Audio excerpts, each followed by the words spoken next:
दोस्तों नमस्कार। फिर से शाहिद अफरीदी भारत का अपमान करता हुआ दिखाई दिया पहलगाम हमले को लेकर। दरअसल अगर बात की जाएगी दोस्तों, आज एक नया पैटर्न देखने को मिला है।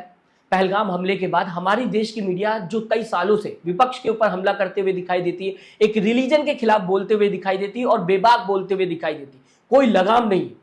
सरकार को भी पता रहता है कि गलत बोल रही है, नफरत फैला रही है, उसके बाद भी रोकने की कोशिश नहीं की जाती। आज वही main stream media Pakistani guest को बुलाकर पाकिस्तानी गेस्ट की बात सुनते हुए दिखाई दी और पाकिस्तानी गेस्ट गोदी मीडिया चैनल्स पर बैठ के हमारे ही देश का अपमान करते हुए दिखाई दिए। लेकिन किसी भी पत्रकार ने बोलना सही नहीं समझा, टोकना सही नहीं समझा। ऐसा लगा कि शायद ये पूरी तरीके से आज खामोश हो गए हो। क्यों ऐसा कर रहे थे? शायद इसकी वजह साफ है कि पैसा देकर बुलाया गया पाकिस्तानी गेस्ट को टीआरपी के लिए, और अगर कुछ उल्टा सीधा बोलते हैं हमारे देश के पत्रकार तो शायद ये गेस्ट बीच में ही शो छोड़कर चले जाते। और टीआरपी का मामला था तो इस वजह से सारे ही पत्रकार शांत दिखाई दिए और लगातार इस बीच पाकिस्तान से आए हुए गेस्ट देश का अपमान करते रहे। और मुझे सबसे बड़ी ताज्जुब की बात यह लगी कि ये पत्रकार जो कई सालों से बिना सोचे समझे विपक्ष के ऊपर सवाल उठा देते हैं, वो कैसे शांत रह सकते हैं, जबकि आज इन्हें बोलना चाहिए था, जबकि इन्हें बताना चाहिए था पाकिस्तान की औकात क्या है, जबकि इन्हें बताना चाहिए था कि पाकिस्तान ने किया क्या। लेकिन आज जब मौका था, जब बोलना चाहिए, तो ये शांत हो। शाहिद अफरीदी की वीडियो में आपके सामने लाना चाहूंगा। शाहिद अफरीदी फिर से भारत का अपमान करते हुए दिखाई दिए। फिर से क्यों मैं बोल रहा हूं आपको आगे बताऊंगा। सबसे पहले न्यूज़ 24 क्या लिखता हुआ दिखाई दे रहा है आपको पढ़ के बता दूं। वीडियो आपकी स्क्रीन पर। भारत अपने लोगों को खुद ही मरवाता है, ये शाहिद अफरीदी बोलते हुए दिखाई दे रहे हैं। मैं भारत सरकार से अपील करूंगा, अगर हाथ में तो जरूर से जरूर जो शाहिद अफरीदी लगातार भारत का अपमान करते हुए दिखाई देते हैं, इनको मुंह तोड़ जवाब जरूर मिलना चाहिए। इसके आगे शाहिद अफरीदी कहते हुए दिखाई दे, यहां पर नहीं रुका ये इंसान, इसके आगे भी दोस्तों कहता हुआ दिखाई दिया। और बीजेपी नेताओं के साथ ये इंसान देखा जाता है। इससे पहले मैंने आपको खबर बताया था, अनुराग ठाकुर के साथ देखा गया ये इंसान, साथ ही साथ जय शाह के साथ भी देखा गया। आपके सामने दोस्तों आगे क्या कहता हुआ शाहिद अफरीदी दिखाई दे रहा है, आपको पढ़ के बताना चाहूंगा। 1 घंटे तक आतंकी आतंक करते रहे, वहां 8 लाख फौजी में से कोई नहीं आया। दोस्तों कई बार सरकार बता चुकी है, पहलगाम मेन रोड पर नहीं, काफी ज्यादा मेन रोड से दूर है। लोगों को पहलगाम जाने के लिए, जहां पर आतंकी हमला हुआ वहां पर जाने के लिए या तो पैदल जाना पड़ता है या फिर घोड़े से जाना पड़ता है, कोई भी व्हीकल नहीं जा सकता। इस वजह से वहां पर सेना को आने में देरी हुई। और साथ ही साथ बात की जाए अगर दोस्तों, सब कुछ प्री प्लान था, जो भी आतंकी आए कहा जा सकता है, वरना कोई ऐसे ही नहीं घुस जाता। तो इस वजह से कहीं ना कहीं चूक हुई इंटेलिजेंस में। लेकिन जिस तरीके से शाहिद अफरीदी बताने की कोशिश करें कि पाकिस्तान का तो हाथ ही नहीं है, पाकिस्तान तो कभी आतंक करता ही नहीं। दोस्तों उसामा पाकिस्तान में ही पकड़ा गया था, सबको पता है।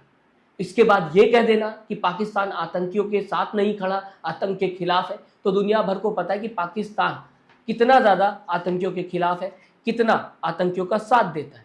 कई खबर आप देख लेंगे अगर आप जाएंगे वेबसाइट पर और ढूंढने की कोशिश करेंगे कि कितना ज़्यादा पाकिस्तानी आतंकी। इसके आगे दोस्तों मैं आपको बताना चाहूँगा, कहता हुआ ये शाहिद अफरीदी दिखाई दिया, कबड्डी की टीम आ जाती है, क्रिकेट की टीम नहीं आती, हमारी मर्जी यार, हम जाए ना जाए। आपको दिक्कत हो रही है मुझे पता है, क्योंकि पाकिस्तान दोस्तों ज़्यादातर इंडिया पे डिपेंडेंट है। अगर पाकिस्तान का क्रिकेट हाईलाइट होता है तो वो इंडिया की वजह से ही होता है। ऐसे में बहुत ज़्यादा दिक्कत हो रही है इस इंसान को। सुप्रिया शिनेत क्या लिखते हुए दिखाई दे रही है इस पूरे मामले को लेकर दोस्तों, मैं आपके सामने सुप्रिया शिनेत का ये ट्वीट रखना चाहूंगा। इस घटिया आदमी की वाहियात कोरी बकवास सुनिए और फिर याद कीजिए, यह अमित शाह के शहजादे और अनुराग गोली मारो ठाकुर के साथ कैसे चोचे लड़ाता है। तो ये सुप्रिया शिनेत लिखते हुए दिखाई दे रही है, जबकि शाहिद अफरीदी ने देश के खिलाफ बयान दिया है। ये तस्वीर वायरल होते हुए दिखाई दे रही है। यहां पर भी दोस्तों सवाल उठता हुआ दिखाई दे रहा है, जबकि मैंने आपको बताया कि पहली बार शाहिद अफरीदी ने देश के खिलाफ नफरती बयान नहीं दिया। इससे पहले हमारे देश के प्रधानमंत्री का भी अपमान करते हुए दिखाई दिए शाहिद अफरीदी। दैनिक भास्कर की कटिंग आपके स्क्रीन पे लाना चाहूंगा, क्या कहता हुआ दैनिक भास्कर दिखाई दे रहा है। पीएम मोदी को इनडायरेक्टली इस इंसान ने जालिम बताने की कोशिश की, शाहिद अफरीदी ने, कश्मीर के मुद्दे को लेकर। और उसके बाद अनुराग ठाकुर और जय शाह इस इंसान के साथ देखे गए क्रिकेट मैच की अगर बात की जाए, और फिर से ये इंसान जहर उगलता हुआ भारत के खिलाफ दिखाई दे रहा है। इस वजह से सुप्रिया शिनेत का ये ट्वीट सामने आया और साथ ही साथ फिर से अनुराग ठाकुर की ये फोटो वायरल होते हुए दिखाई दे रही, जो कि शाहिद अफरीदी के साथ है। और साथ ही साथ जय शाह की भी वीडियो काफ़ी ज़्यादा लोग शेयर करते हुए दिखाई दे रहे हैं, जबकि इस इंसान ने शाहिद अफरीदी की अगर बात की जाएगी देश के खिलाफ नफरत उगलता हुआ दिखाई दे रहा है। अगर विपक्ष का कोई नेता होता और उसकी फोटो शाहिद अफरीदी के साथ आती दोस्तों, तो अब तक मेन स्ट्रीम मीडिया हंगामा खड़ा कर देती। लगातार दोनों की तस्वीरें दिखाई जाती चैनल्स पर, टीवी चैनल्स पर लगातार डिबेट होती, बताने की कोशिश की जाती कि देखिए कैसे विपक्ष के नेता उस इंसान के साथ बैठे हुए हैं जिसने हमारे देश के प्रधानमंत्री का अपमान किया, हमारे देश का अपमान किया। लेकिन क्या अब कोई सवाल उठाएगा? ये प्राइम टाइम शो होता, मेन खबर होती दोस्तों आज की।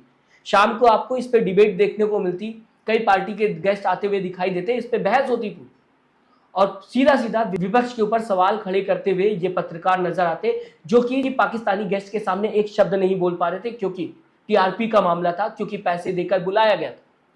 सालों साल ये विपक्ष के ऊपर सवाल उठाते हैं, एक रिलीजन के खिलाफ सवाल उठाते हुए दिखाई देते, लेकिन ऐसे में बोलती बंद हो जाती जहां पर बोलना चाहिए था। शाहिद अफरीदी की इस वीडियो को किस तरीके से देखते हैं दोस्तों आप, मैं चाहूंगा अपनी राय जरूर दीजिएगा।